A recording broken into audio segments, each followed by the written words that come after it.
Daily Math Review number 2. Maverick read 80 magazines for the school year. So he read 20% home crafts and 50% sports. So those are types of magazines he read. The rest of them were cooking. So how many cooking magazines did he read? All right, so we got a couple of things of information. So first of all, he read 80 magazines total. So we can put that 80 magazines in the total spot. I don't like how I wrote that. We can put that 80 magazines. There we go, much better. We can put 80 magazines in that total spot. We don't know how many of cooking magazines he read, so we don't know. But now the percent of cooking magazines, let's figure that out because it says he read 20% home crafts and 50% sports, and the rest were cooking. So 20% were home crafts. I'm going to put HC. 50% were sports, so I'm going to put SP.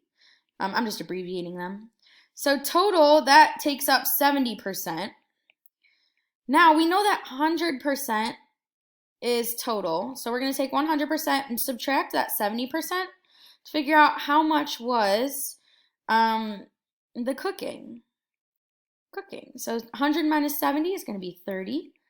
So 30%, or 30 out of 100, would be cooking magazines. Now that we have it set up, we can do our cross multiplication. 100 times x is 100x. 80 times 30, well, I know 8 times 3 is 24. And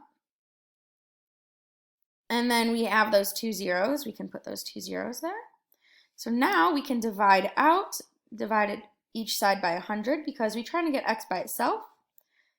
So if we divide by 100, x is going to equal, x is going to equal here, x on itself over here. Oh, I didn't change that color back. There we go. If we can cancel out a 0 there and another 0, so then we're left with 24 divided by 1. We get 24. So our answer is going to be 24, and you can put cooking magazines if you want. So you can put 24 cooking if you want to. But your answer is going to be 24. And that's going to be it for the DMR number 2.